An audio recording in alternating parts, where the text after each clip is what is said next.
Ya vimos en el video anterior que Jesús estaba explicando que las cosas en este mundo no se iban a arreglar, no iban a ir cada vez mejor. Y sabes que la profecía que Jesús estaba adelantando frente a la pregunta de los discípulos de cuándo ocurrirán estas cosas, cuándo será el fin de los tiempos, es en realidad una profecía que tiene un doble cumplimiento. Jesús hablaba de la destrucción de Jerusalén, pero a la vez también, en paralelo, en una segunda aplicación de sus palabras, estaba hablando del final de los tiempos.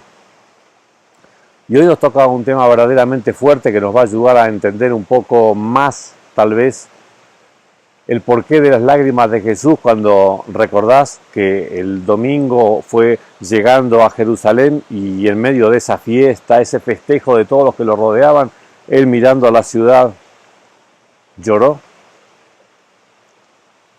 Ahora lo vamos a entender mejor porque el tema de hoy es verdaderamente dramático y está íntimamente asociado a su pueblo. Y dentro de su pueblo, los que lo escuchan y los que no lo escuchan.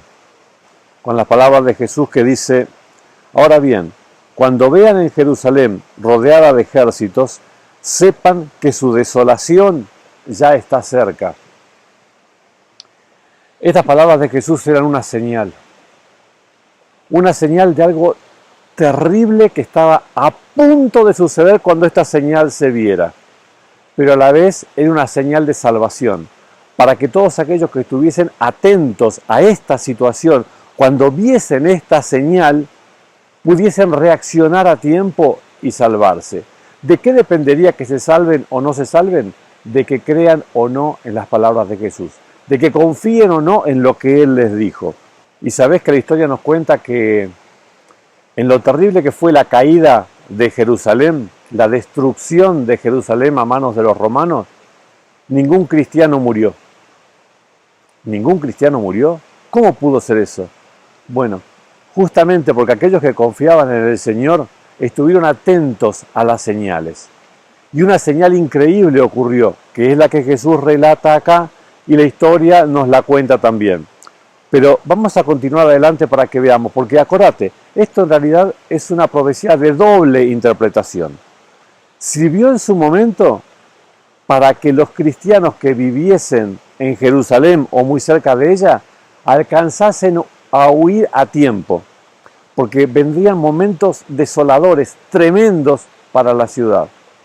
Y los que no confiaran en Jesús, los que no se escondieran, no se protegieran debajo de las alas de Dios, vivirían momentos tan dramáticos que nunca hubieran imaginado. El secreto era confiar en el Señor y seguir cuidadosamente su pedido, su consejo. Continuó diciendo Jesús, los que estén en Judea, huyan a las montañas. El que esté en la azotea, no baje a llevarse nada de su casa. Y el que esté en el campo, no regrese para buscar su carpa. ¿Te das cuenta que hay un sentido de emergencia, de inminencia de algo tremendo que va a pasar? Y cuando reacciones, cuando veas esa señal, reacciona de inmediato, no te pongas a pensar qué dejo atrás, debería buscar esto, debería buscar lo otro, debería volver primero a... No, a nada. La indicación de Jesús era huyan a las montañas cuando llegue ese momento. Y la historia nos cuenta que cuando los soldados romanos habían rodeado la ciudad y estaban listos para iniciar el asalto, esta es la señal que Jesús les había dado. Inexplicablemente abandonaron el asedio. Los cristianos, recordando la profecía de Jesús, salieron de la ciudad y sus alrededores. Después de esta oportunidad única que hubo, en que el ejército enemigo se retiró, los cristianos salieron de la ciudad siguiendo el consejo de Jesús. ¿Qué ocurrió muy poco después de esto? Que vino el general Tito con un gigantesco ejército romano. Sitiaron la ciudad de Jerusalén. Era tiempo de Pascua. Los romanos permitieron que los judíos que habían venido de otras partes a adorar en esta fiesta entraran a la ciudad, pero no les permitían salir. O sea que la ciudad estaba atestada, llena a reventar. A su vez, por las diferencias internas, por estas grietas internas que comentamos en otra oportunidad, se habían consumido gran parte de las reservas que la ciudad tenía adentro. Y aunque hubieran estado preparados para resistir un largo asedio, no fue así, porque las reservas eran realmente escasas y la cantidad de gente que había dentro de la ciudad era muchísimo más que su población habitual. Fue tremenda la caída de Jerusalén en el año 70. Nos cuentan que más o menos 1.100.000 judíos perdieron la vida durante esta situación. Pero esto cuando los romanos entraron, porque en los momentos previos hubo un asedio a la ciudad tremenda, durante el cual el hambre hizo estragos. Y cuando los romanos entraron ya muchos habían muerto de hambre. Y otras escenas que prefiero ni relatar en este video, pero sí te invito a que busques en YouTube o donde te parezca información sobre lo que ocurrió en el sitio y caída de Jerusalén en el año 70. Realmente imágenes tan dantescas, tan dramáticas que cuesta imaginarse que de verdad pasaron. Y cuando uno piensa en el desastre que ocurrió en Jerusalén, una ciudad por la cual Jesús lloró, el lamento de Jesús era porque sabía que esto ocurriría. Ese será el tiempo del juicio, cuando se cumplirá todo lo que está escrito. Los judíos se habían acostumbrado a abusar de la misericordia de Dios, pero la verdad es que finalmente el día llegaría, el día del juicio para la nación judía, para el pueblo de Dios, inclusive para el pueblo de Dios, llegaría. ¿Cómo deseó Jesús evitar esto? Pero la decisión de cada persona no es violentada por la voluntad divina, ni siquiera para salvación. Jesús dijo: ay de las que estén embarazadas o amamantando en aquellos días, porque habrá una gran aflicción en la tierra y castigo contra este pueblo. Caerán a filo de espada y los llevarán cautivos a todas las naciones. Los gentiles pisotearán a Jerusalén hasta que se cumplan los tiempos señalados para ella. Qué tremendo ver el pueblo de Dios asolado por los romanos, la ciudad amada por Dios asolada por los romanos. El templo de Dios, de que Jesús dijo que no quedaría piedra sobre piedra, quedaría en la historia como un recuerdo nada más. Y realmente quedó irreconocible el lugar donde una vez estuvo una de las grandes maravillas del mundo, el templo de Dios con nosotros. Continuó diciendo Jesús que oren para que su vida no suceda en invierno ni en sábado, porque habrá una gran tribulación, como no ha habido desde el principio del mundo hasta ahora, ni la habrá jamás. No te olvides que la profecía de Jesús, esta que Él está dando en particular, tiene un segundo cumplimiento. Una era para los cristianos que vivían en este tiempo. Te das cuenta que todos la pasaron tremendamente mal. Los cristianos y los que no aceptaron el llamado de Jesús. Pero entre ellos, ¿quiénes la pasaron peor? Los que no aceptaron el llamado de Jesús. Así que si bien el pueblo de Dios vivió momentos verdaderamente dramáticos, lo cierto es que menos mal que confiaban en Dios, menos mal que creyeron en Jesús, porque alcanzaron a huir. ¿No fue fácil la huida? No, no fue fácil. Encontrarse sin su casa, sin sus pertenencias, sin sus cosas, huyendo por su vida en las montañas, en lugares apartados de ahí, ¿fue fácil? No, no fue fácil. Pues estamos de acuerdo que mucho peor fue para aquellos que no escucharon este llamado, que no confiaron en Jesús y se quedaron en Jerusalén, ¿no es cierto? Bueno, nuestro mundo va llegando a su parte final y vendrán para este mundo tiempos extremadamente difíciles para todos. ¿Confías o no en Jesús? Pero al igual que los cristianos que vivieron en estos tiempos, te quiero decir esto. Las cosas serán tan difíciles para el mundo y para los cristianos incluidos. Pero ¿cuál es el desafío de Jesús para vos y para mí? Porque Él quiere salvarnos.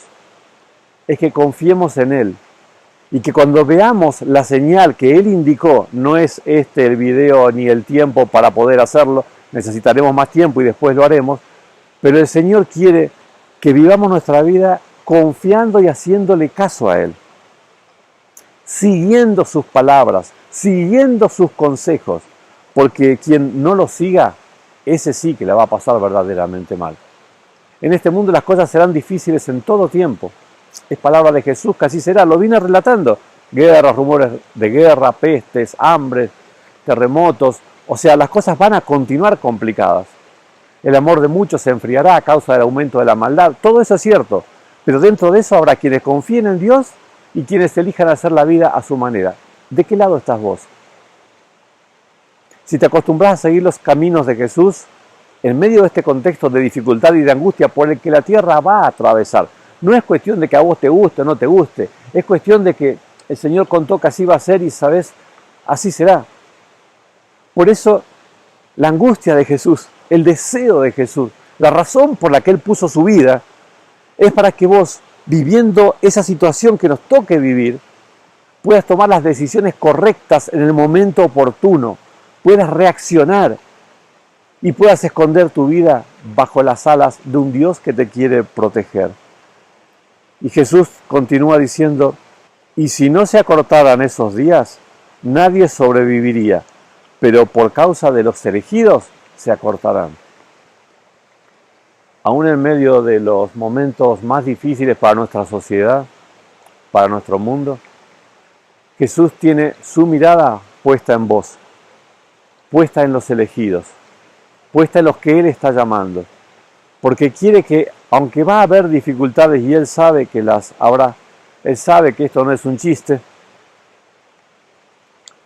si lo sabrá que para entrar en esta situación y para poder darte a vos y a mí la salvación, Él tuvo que estar viviendo esta angustia que nos contó un par de videos atrás, cuando nos contó que todo su ser está angustiado por los días que le tocaría vivir, pero seguiría adelante de todos modos, por vos y por mí.